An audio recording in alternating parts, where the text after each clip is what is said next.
रिद्धिमा नाराज होकर ऋषित के कमरे से जाने लगी तो ऋषित ने उसका हाथ पकड़ उसे रोक लिया और कहा, रिद्धिमा रुको, मेरी बात तो सुनो।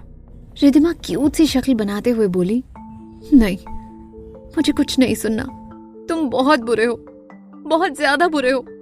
तुमने मेरे बर्थडे के दिन भी मुझे रुलाया, सबने मुझे विश किया, लेकिन तुमने नहीं किया, इसलिए मुझे तुमसे कोई बात नहीं करनी। जिस पर ऋषित मुस्कुराते हुए बोला, तुम कभी कभी निशान से भी ज्यादा क्यूट लगती हो। रिद्धिमा और जोर से रोते हुए बोली, तुम मेरा मजाक उड़ा रहे हो, तुम बहुत बुरे हो। ऋषित ने रिद्धिमा की तरफ प्यार से देखते हुए कहा, अरे मैं मजाक नहीं कर रहा। अच्छा okay, happy birthday Riddhima. Riddhima का रोना रोकने के लिए ऋषित ने आखिरकार उसे हैप्पी बर्थडे विश कर ही दिया। तो ये सुनकर फौरन रिद्धिमा के चेहरे पर मुस्कान आ गई। फिर ऋषित ने उसके जेब से एक प्यारा सा ब्रेसलेट निकालकर रिद्धिमा के हाथ में पहनाया। वो प्लैटिनम का एक बहुत ही खूबसूरत और नाजुक से डिजाइन वाला ब्रेसलेट था जिसमें डायमंड जड़े हुए थे। फिर रिद्धिमा ने ऋषित को गले लगाते हुए थैंक यू कहा, लेकिन फिर अगले ही पल वो रोने लग गई। तो ये देखकर ऋषित अब बहुत ज्यादा कंफ्यूज हो गया। रोते हुए रिद्धिमा बोली, तुम बहुत बुरे हो, तुम बहुत ज्यादा बुरे हो। तुम हमेशा मुझे रुलाते हो और बस रुलाते ही हो। रिद्धिमा फिर से किसी छोटे बच्चे की तरह रोने लगी। ऋषित उसे जितना रोकने की कोशिश करता वो उतना जोर से रोने लगती। इससे ऋषित इरिटेट होने लगा। उसे खुद पर ही गुस्सा आने लगा कि न जाने उसका दिमाग कहाँ गुम गया था जो उसने रिद्धिमा को ड्रिंक कराने का बचकानी आइडिया सोचा। फिर ऋषित इरिटेट होकर रिद्धिमा पर चिल्लाते हुए बोला, बस बस, अब एक शब्द मत निकालना मुंह से, और अब फिर से रोना धोना शुरू किया ना तो देख लेना। रिद्धिमा फिर किसी छोटे बच्चे की तरह अपने होठों पर उंगली रखकर उसे बड़ी बड़ी आंखों से देखने लगी। उसे ऐसा करता देख ऋषित मुस्कुराया और सोचने लगा कि अब वो रिद्धिमा से सच कैसे जाने। फिर ऋषित ने अचानक से पूछा, वैसे तुम्हें इतनी प्रॉब्लम क्यों हो रही है? मैंने विश नहीं किया तो तुम्हें इतना बुरा क्यों लग रहा है?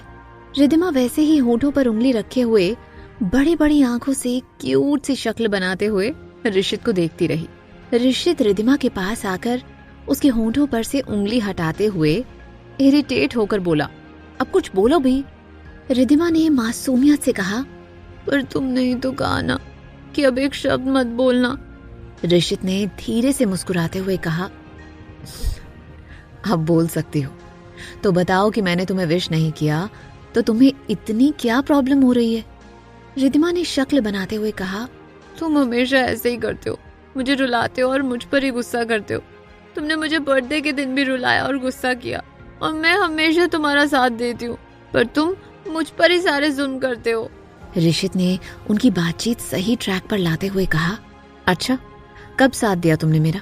उस दिन तुम्हें उस बिल्ली से बचाने के लिए मैंने उसे घायल कर दिया और तुमने मेरे सपोर्ट में एक लफ्ज भी नहीं कहा, और फिर पापा ने मुझे कमरे में बंद कर दिया और मुझे लंदन भेज दिया, पर तुमने फिर भी कुछ नहीं कहा। रिद्धिमा की आंखें फिर से भर आई और इमोशनल होकर वो बोली, मैंने तब भी साथ दिया था तुम्हारा। ये सब देखकर उस वक्त मैं बहुत डर गई थी। तड़पती हुई बिल्ली, तुम्हारा वो गुस्सा और वो खून से सनी कुल्हाड़ी, मुझे बहुत डर लग रहा था और मैं कुछ बोल नहीं पाई। फिर अरुण अंकल ने तुम्हें अंतरा आंटी के कमरे में बंद कर दिया। तब तक मैं थोड़ी संभल गई थी, तो मैंने अरुण अंकल को सब बताया कि क्या हुआ था, और मैंने अंकल को मेरे चेहरे पर लगी चोट, हाथ पर आई खरोच सब दिखाई। तब तक बिल्ली को भी हॉस्पिटल ले गए थे और वो ठीक थी। मैंने बहुत रिक्वेस्ट की थी अंकल से कि तुम्हें कमरे से बाहर निकाले, क्योंकि तुम बस मुझे प्रोटेक्ट करना चाहते थे। लेकिन उस वक्त तुम्हें ऐसे देखकर अंकल भी बहुत हैरान परेशान थे और उन्होंने तुम्हें कमरे से बाहर निकालने से मना कर दिया। ऋषित बस रिद्धिमा की तरफ देखते रह गया। मतलब क्या अरुण ने सुबह स्टडी रूम में उससे सच कहा था? क्या सच में रिद्धिमा ने उसका साथ दिया था? रिद्धिमा को अचानक हिचकियां आने लगी कि तभी ऋषित ने उसे पानी पिलाया। रिद्धिमा मासूमियत से अपना हाथ ऋषित को दिखाते हुए बोली, देखो मुझे यहाँ पर खरोचा था उस बिल्ली ने, और यहाँ चेहरे पर भी। ऋषित आंखें सिकुड़ते हुए देखने लगा। अभी वहां एक छोटा सा निशान भी नहीं था, और ये लड़की ऐसे दिखा रही थी जैसे अभी उसे चोट लगी हो। कोई छोटा बच्चा अपनी माँ से जैसे शिकायत करता है, वैसे ही रिद्धिमा शिकायत करते हुए बोली, तुम देख ही नहीं रहे। ऋषित ने किसी तरह अपनी हंसी छिपाते हुए पूछा, ओ अरे बहुत लगा था क्या? रिद्धिमा मासूमियत से बोली, हाँ, पापा तो परेशान हो गए थे और मुझे बुखार भी हो गया था। फिर हम डॉक्टर के पास भी गए थे।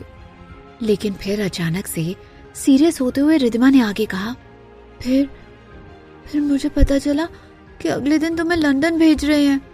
ऋषित अब सब जानना चाहता था और इसीलिए इसी सब्जेक्ट को आगे बढ़ाते हुए उसने पूछा, तुम उस दिन भी मुझसे मिलने आई थी ना? रिद्धिमा सीरियस आवाज में बोली, हाँ, मैं आई थी तुमसे मिलने, पर अरुण अंकल ने मुझे तुमसे मिलने नहीं दिया। अरुण अंकल ने बताया था कि तुम बहुत गुस्से में हो, तो फिर मैंने सोचा कि तुम्हारे लिए रिद्धिमा और बोल नहीं पाई। लड़खड़ाते हुए वो फौरन बाथरूम की तरफ भागी। एक्चुअली रिद्धिमा ये बताने वाली थी कि उसने ऋषित के लिए फिर से खत लिखा था और फिर उसने चुपके से कमरे की खिड़की से उसे अंदर फेंक दिया था, पर वो बोल नहीं पाई क्योंकि उसे उल्टी आने लगी थी। दूसरी तरफ ऋषित को याद आया कि उसे जब पता चला था कि उसके पापा उसे लंदन भेज रहे थे तो वो कितना गुस्सा हो गया था और गुस्से से उसने कमरे का सारा सामान तोड़ फोड़ दिया था और सर्वेंट का लाया हुआ नाश्ता भी फेंक दिया था कि तभी किसी ने कमरे की खिड़की से एक खत फेंका। वो ऋषित को मिला आखिरी खत था। उसने वो खत और बाकी सारे खत अपनी जेब में रख लिए थे। ऑफ कोर्स तब उसे कहाँ पता था कि वो खत सोनिया ने उसे लिखे थे। तभी रिद्धिमा बाथरूम से बाहर आई और वो चक्कर खाकर गिरने वाली थी कि तभी ऋषित ने उसे अपनी बाहों में उठा लिया और उसे बेड पर लिटा दिया। ऋषित ने चिंता से पूछा, तुम ठीक हो? ऋषित ने सोचा रिद्धिमा को इतनी शराब नहीं पिलानी चाहिए थी। ऋषित को बहुत बुरा लग रहा था कि उसकी वजह से रिद्धिमा की तबीयत बिगड़ रही थी। ऋषित सोचने लगा कि पता नहीं रिद्धिमा क्या करेगी जब उसे पता चलेगा कि ऋषित ने उससे सच जानने के लिए उसे ज्यादा ड्रिंक करवाया था। वो तो ये जानकर भड़क ही जाएगी। ऋषित इस सोच में ही था कि तभी उसका ध्यान रिद्धिमा की तरफ गया, जो उसे बड़े प्यार से एकटक देखे जा रही थी। आंखें सिकुड़कर ऋषित ने पूछा, ऐसे क्या देख रही हो? रिद्धिमा ने मुस्कुरा कर कहा, तुम ऐसे सोचते हुए बड़े क्यूट लग रहे हो। जिस पर ऋषित ने भी मुस्कुरा कर कहा, और तुम भी जब ऐसे क्यूट हरकतें करती हो ना तो निशान से भी ज्यादा क्यूट लगती हो। रिद्धिमा किसी छोटे बच्चे की तरह खिलखिला कर हंसने लगी, लेकिन फिर अगले ही पल वो रोने लग गई। ऋषित ने टेंशन में अपना सर हिलाया और कहा, अब क्या हो गया? सच में इस लड़की को बहुत चढ़ गई है। एक पल हंस रही है तो अगले ही पल रो रही है। तभी रिद्धिमा के रोने की आवाज और तेज हो गई तो ऋषित ने चिंता से पूछा, तुम रो क्यों रही हो?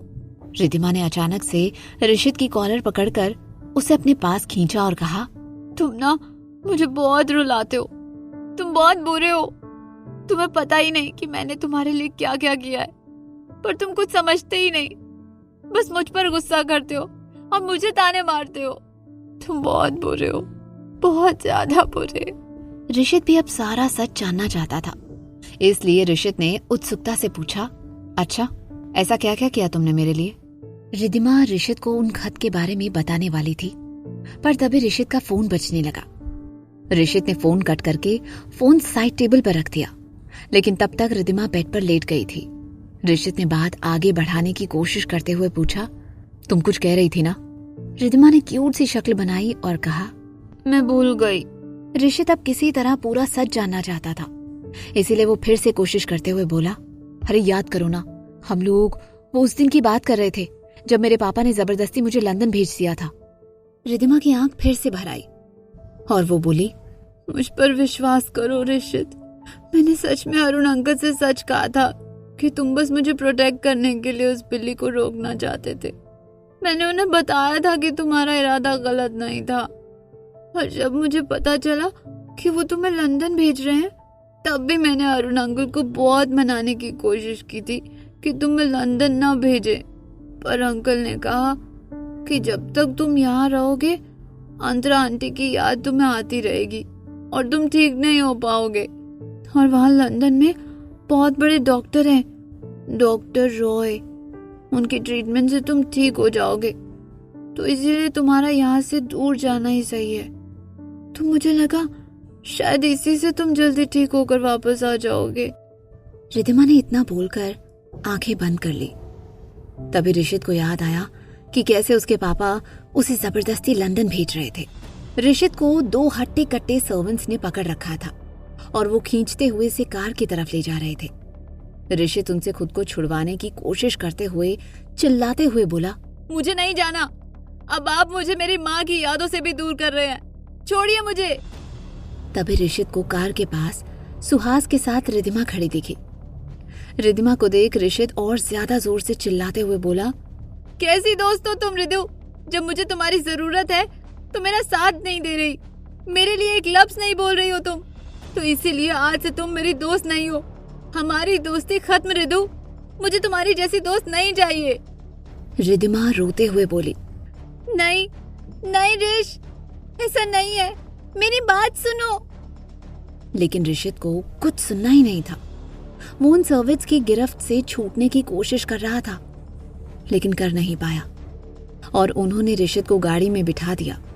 तो ऋषित फिर से एक बार चिल्लाते हुए बोला, आई हेट यू पापा, आई हेट यू। ऋषित चिल्ला रहा था, लेकिन अरुण ने अपना फैसला नहीं बदला और कार वहां से एयरपोर्ट के लिए चली गई। कार में डॉक्टर ऑलरेडी बैठे हुए थे, जिन्होंने ऋषित को एक इंजेक्शन दिया था, जिससे वो एकदम शांत सा हो गया। ऋषित अपनी यादों से बाहर आया तो उसने देखा कि रिद्धिमा बेड पर लेटी हुई थी। रिद्धिमा की आंखें बंद थी, लेकिन वो बड़बड़ाते हुए बोली, मैं सच कह रही हूँ ऋष। ऋषित को अब यकीन हो गया था कि रिद्धिमा ने कभी उसका साथ नहीं छोड़ा था, बल्कि उसने तो हमेशा उसका साथ देने की कोशिश की थी। एक तरफ ऋषित को पछतावा भी हो रहा था कि उसने अपनी बेस्ट फ्रेंड रिद्धु को कितना गलत समझा, तो वहीं दूसरी तरफ उसे खुशी भी हो रही थी कि उसकी रिद्धु ने उसका साथ कभी नहीं छोड़ा था और उनकी दोस्ती सच्ची थी। ऋषित ने धीरे से एक बार फिर से रिद्धिमा की तरफ देखा तो वो अभी भी कुछ बड़बड़ा रही थी। ऋषित ने उसके गालों को सहलाते हुए उसे उठाते हुए कहा, रिद्धु रिद्धु। रिद्धिमा किसी तरह उठकर बैठ गई। ऋषित ने उसे पानी पिलाया तो रिद्धिमा को जरा अच्छा लगने लगा। ऋषित ने रिद्धिमा के गालों पर अपने हाथ रखते हुए कहा, आई एम सॉरी रिद्धु, मैंने तुम्हें बहुत गलत समझा, मुझे बहुत बड़ी गलतफहमी हो गई थी और मुझे लगा था कि तुमने हमारी दोस्ती की कदर नहीं की, मेरा साथ नहीं दिया, मेरे लिए तुम सबके सामने खड़ी नहीं हुई। लेकिन मैं गलत था और आज मुझे ये बात पता चल गई है कि मैं कितनी बड़ी गलतफहमी का शिकार हुआ था। मुझे माफ कर दो रिद्धु। रिद्धिमा ऋषित की तरफ बस देखती रही। तभी ऋषित इमोशनल होकर बोला, रिद्धु, मैं सच में तुम्हें बहुत गलत समझ बैठा था। मैंने पहले सोचा कि तुम्हारे और मिहिर के बीच में कुछ है, पर वो भी गलतफहमी थी और ये भी पता चला कि तुमने मेरा साथ कभी नहीं छोड़ा था और तुमने अपनी दोस्ती निभाई थी। आई एम सॉरी कि मैंने तुम्हें गलत समझा और तुम्हें कितनी बार सुनाया और कितने ताने कसे। आई एम सॉरी, प्लीज मुझे माफ कर दो। ऋषित की रिद्धिमा को लेकर एक गलतफहमी तो क्लियर हो गई, लेकिन अब इसका अंजाम क्या होगा, जानने के लिए सुनते रहिए क्यों दर्द है इतना इश्क में, सिर्फ पॉकेट FM पर।